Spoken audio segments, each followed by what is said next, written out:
Okay, everyone, hello. This is the second part of number 15 for History 231, the Roman Republic from 133 to 55 BC.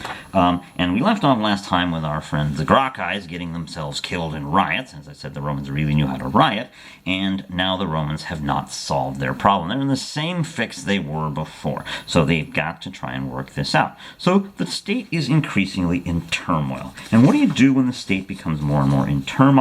You start to see more and more people trying more and more desperate things. This is very normal. This is something we see all the time in human history. It's not a good thing. All right, it's not a good thing. Much better to anticipate your problems before they hit you rather than waiting for them to hit you, which is what unfortunately usually happens here. All right, so the Roman state is in turmoil. They've got all sorts of problems, not because they failed, but because of their success, as I keep repeating. All right, the Romans succeeded. They conquered everything in sight, and they couldn't handle their success very well. So there's all sorts of problems here. All right. In 111 BC, the client state, one of Rome's client states in Africa, has a place called Numidia, undergoes a coup. A guy named Jugurtha, what a name! A guy named Jugurtha comes to power, and some Roman businessmen get killed in the fighting. They're caught in the middle and they get killed. Now, immediately the equestrians, the business guys, say, "Hey, we can't have this. We want you to go down and smash some heads." Right? We want to smash some heads. The Senate says, I don't know about that. This may not be such a good idea. They wait, they hesitate, right?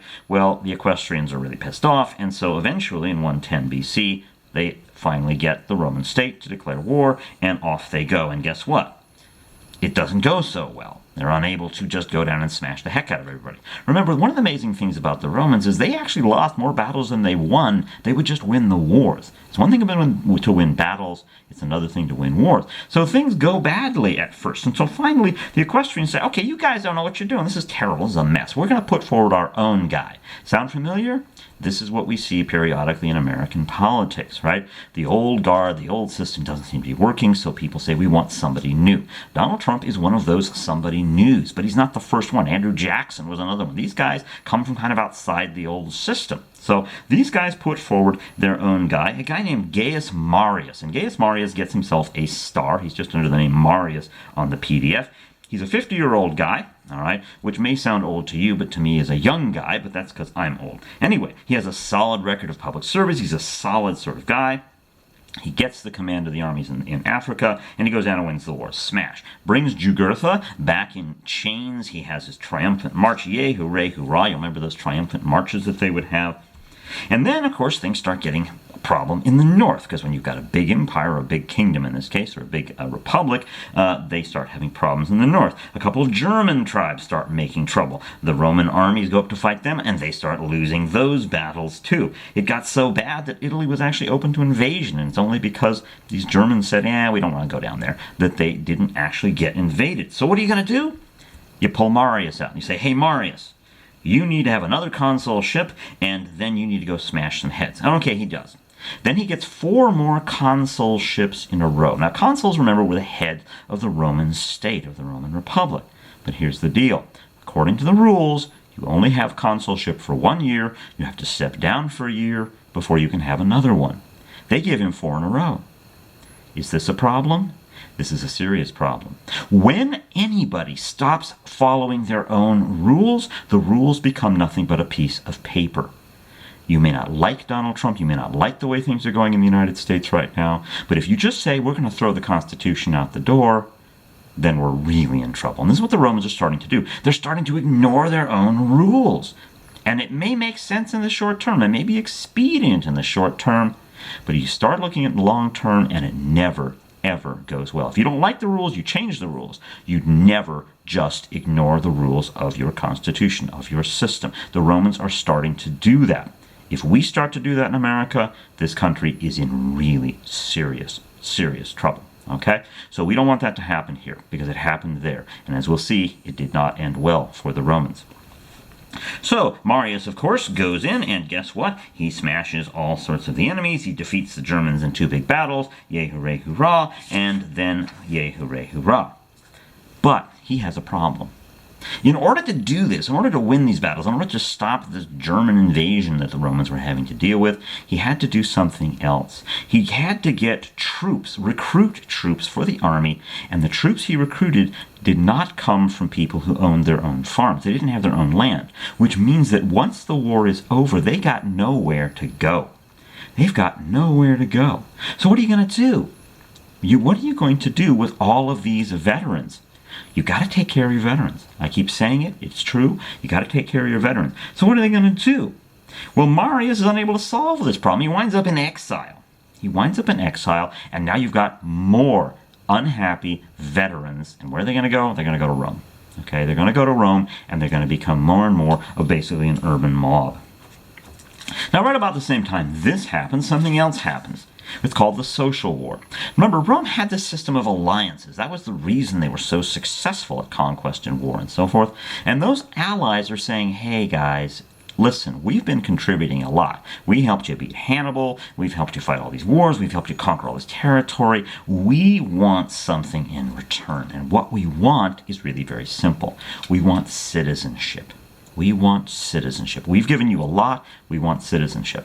Now, normally the Romans were pretty open about letting new people in as citizens. But in this one case, they must have taken a bunch of dumb pills or something, because they said, no, you're not going to get to be citizens. You don't get those extra rights. We're keeping them for ourselves. So what do the Allies do? The Allies got together and they said, screw you. Up your nose. Forget it. We quit. And the Allies formed their own republic, splitting off from the Roman Republic in what is called the Social War.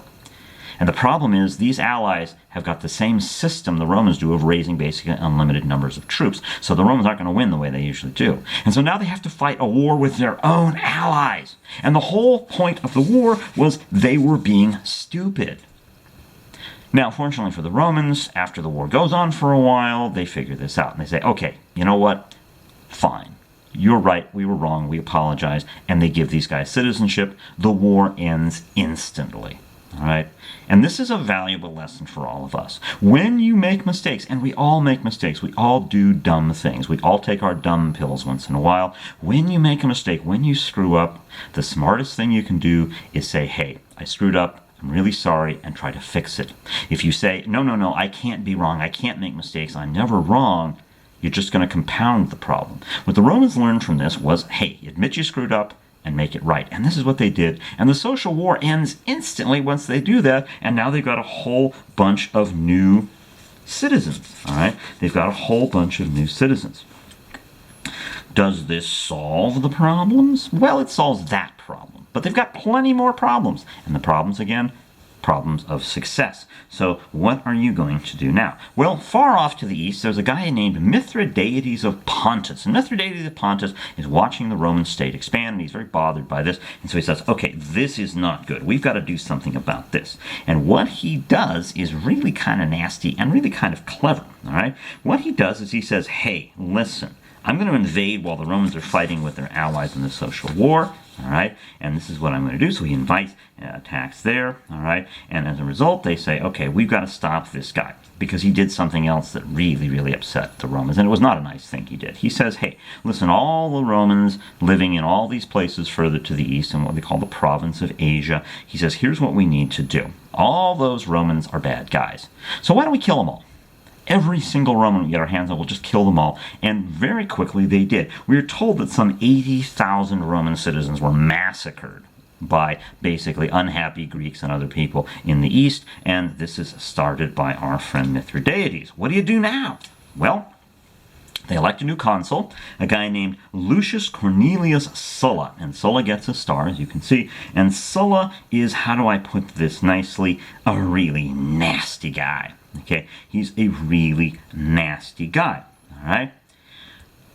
Not everyone liked Sulla. There was resistance to his appointment. And so how do you put down resistance to your appointment? Well, here's what he does. He takes his army and he marches it into Rome to put down the people who don't like him. Is this a problem? Yes. Remember the rule. Except for victory parades, the Roman army was never allowed into Rome as an army. So what Sulla has just done is he's thrown away yet another piece of essentially the Roman constitution. He's just tossed it aside because it was convenient. All right? So the system is starting to come apart. Term limits are starting to be ignored. Sulla marches his army into Rome. He's not supposed to do that.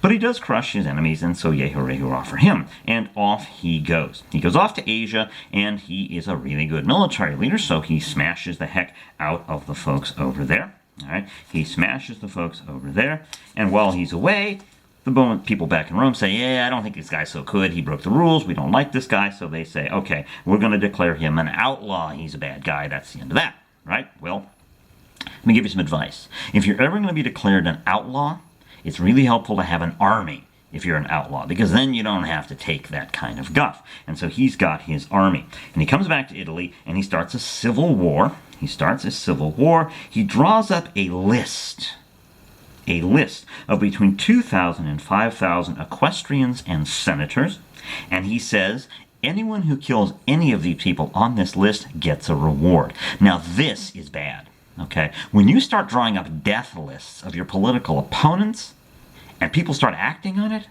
things are really falling apart. You may not like Donald Trump or Barack Obama or the senators or the Congress people or your governor or whoever the heck it happens to be. You may not like these people, and you don't have to vote for these people. But the minute you actually put them on a hit list and you say, we're going to kill these people, you're in trouble, okay? You're in big trouble. And this is what the Romans are basically doing here, okay? And so you kill them, you take away their land, and you give it to your veterans. That's how you resettle your veterans after the war. That was Sulla's solution to this. Is it a good solution? Decidedly not. It's a very bad solution, but it's what he does. He then comes back to Rome and declares himself dictator. Okay, declares himself dictator. Now, they had the official dictator system. Remember, we talked about that when Hannibal was invading. They put a guy in as dictator. So there was a term, a place for dictators. But Sulla declares himself dictator with no term limit, no limit on how long he's dictator. He's dictator for as long as he wants. Now, what does this mean? It means the Romans are really ignoring their laws now. They're really not paying attention to the rules they themselves have set for themselves. But we got to give the guy some credit. It's pretty clear Sulla really recognized the problems, and he tried to solve problems. He was not trying to just grab power. He actually saw the problems and wanted to solve them here. All right. He enlarges the Senate from 300 to 600 members here. He packs equestrians who are loyal to him into the Senate. He starts changing certain rules. He restores certain rules, including term limits and things like this. He says this is, there's going to be all these rules. He puts these rules in place as dictator, and then he retires. So it seems to me pretty clear that as unpleasant a man as he could be, he was trying to restore the old system here. He was trying to restore the old system. And this, of course, is going to be the problem, because there's one other thing Sulla had not counted on, and that in fact he had used, and that is violence. Because here's the thing. Violence is like a cancer. Okay, violence is dangerous. You punch me in the nose, I punch you in the nose. You pull a gun on me, I pull a gun on you. Violence has a habit of escalating. And this is why the old saying, turn the other cheek, is such power, because if you stop the cycle of violence, you can stop, well, the violence. But most of the time, people escalate violence. It just gets worse. And what happens is violence has taken control of Roman politics. The way you get ahead in the Roman world now politically is through the use of violence. The urban mob in Rome, you just get all these angry veterans out there, and you get them on your side, you promise them stuff, and they go out and they kill the other guys. This is how Roman politics is starting to work. And it's a mess. It's a disaster. So, yes, Sulla tried to fix things. He also failed to fix things. And it may be that this was an unfixable problem by this point. There is a point of no return, and violence tends to be what pushes you over the point of no return politically. So whatever you may think of any president or any congressperson or any mayor or anybody in politics, the one thing you do not want to do is try to replace them with violence. The only time you want to replace them with violence is when you're dealing with someone as far gone as Hitler. And that's what it takes, really, to advocate for violence to change politics. And remember, Hitler violated every rule in the world. He rewrote them all to favor himself. So he'd already done all this stuff anyway. So capping him was probably just necessary. All right? We're nowhere near at that point in America today. As much as you may or may not like whoever's in charge, we are nowhere near that point. Let's hope we stay nowhere near that point and continue to respect our laws. So the violence has entered the system. It's corroded the system. Think of violence as acid. You drop the system into acid, it starts to deteriorate here. All right. And here's the problem. Sulla's senators were unable to deal with the problems that they faced. They were unable to solve the problems that they had faced. And as a result, a young man appears who is going to try his hand at fixing these. And his name is Gnaeus Pompeius Magnus. What a name. Don't you just love these Italian or these Roman names? Oh, they're so wonderful. Gnaeus Pompeius Magnus. His name is also known as Pompey the Great. And he gets himself a star, as you can see from the PDF. And he is a brilliant guy, a brilliant general. He has raised legions in support of Sulla in 83 BC. He was so good at killing people, he got himself a nickname. Now, I love our nicknames, right? His nickname was Centullus Carnifex. All right, the teenage butcher. Ooh, yucky. Ooh. Anyway, he saw himself as another Alexander the Great. He was an ambitious guy, and he's a very, very smart guy. He's about one of the most talented men in the Roman state, so he's very, very good at this, but he's also ruthless and he's ambitious. He's very good at administration. He's very talented there. All right. He puts down various and sundry revolts against the Roman state here. He even managed to defeat a big army of 70,000 rebel slaves. We'll talk about slavery a little later, led by a guy named Spartacus. You may have heard of Spartacus. He was in a famous movie many, many years ago with Kirk Douglas. So this 70,000 man army was largely put down by Pompey here. All right, and when he put the slave rebellion down, he crucified 6,000 slaves on the road between Rome and Capua, which means unlike billboards, which we have on our interstates today, you had people hanging on crosses, one after another after another. Just awful. This guy was a nasty, nasty sort of fellow here. A nasty sort of fellow. Now, the other guy who had helped put down the Spartacus rebellion was another fellow. His name is Marcus Licinius Crassus, and he gets himself a star as well. And Crassus is a really, really clever guy, and he's a really nasty guy. He's an unpleasant fellow. He is filthy, filthy rich. Filthy rich guy, and he got that way by being completely unscrupulous, using war profiteering during the time of Sulla. He has a huge network of contacts and clients, and so he is very, very powerful. So, in 70 BC, Pompey and Crassus run for consulship, and they make sure they win the consulship because they have now private armies to make sure you vote the right way. Imagine if you go in to vote in the upcoming election, there's a guy standing there with a gun who hands you a ballot and doesn't let you go into a secret booth and says you have to check off this guy's name or that guy's name. All right, that's what we're starting to see here. They make sure they win the election because they have an army. All right, this is a mess. This is a bad, bad sort of thing. So after his consulship, after he succeeds at all this, Pompey retires. We're not entirely sure why, but he retires. All right. And in 74 BC, Nicomedes of Bithynia leaves his kingdom to Rome. Again, a nice inheritance for Rome. And Mithridates of Pontus, we already mentioned him here, he gets moving again. He invades, and the consul for 74, a guy named Lucius Licinius Lucullus, I call him Mr. but Mr. Lucius Licinius Lucullus goes out and has to stop him. And he was very successful. He pushes Mithridates out, and Lucullus says, okay, we got a problem out here. He notices something, that these equestrians are plundering the heck out of the Greeks. He's plundering the heck out of the eastern parts of the Republic. And he says, this is just going to lead us to problems. If you exploit people, they get pissed off. Eventually they rebel. Then you got to put the rebellion down. It's costly, it's messy, it's expensive. This is not a good thing. So here's what we need to do. We need to stop tax farming. We need to stop tax farming. We need to come up with some other way. We've got to be nicer to these people, because otherwise we're just going to have to keep putting down rebellions, and it's an awfully expensive thing to do here. Unfortunately, the guys who make money off of all this, the equestrians, say, oh, no, you're getting my cash cow here. So Mr. Lucius Licinius Lucullus gets himself into trouble politically here. All right, gets himself into trouble politically. Now, the next thing that starts to happen, which was really kind of interesting, is that the Eastern Mediterranean, which is in between Rome and its food supply. Remember, Egypt is now Rome's food supply. They are growing grapes and not grain in Italy. is now being disrupted by pirates. Now we think of pirates, we always think of, "Arr, matey," and the nifty pirate hats. I wish I had a pirate hat to show you, but I'm afraid I don't. But "Arr, matey, you have pirates." And the pirates are disrupting the grain supply. You disrupt the grain supply to Rome, you got yourself some serious problems. So this is a serious problem. So what are we going to do here? Well, they pull Pompey out of retirement and they say, "Hey, Pompey, you can deal with this. Can you deal with this?" And he says, "Sure." So he gets a command, another command of an army, and he goes out to deal with the pirates, and he's very, very good at it. He puts them down real fast and really efficiently here.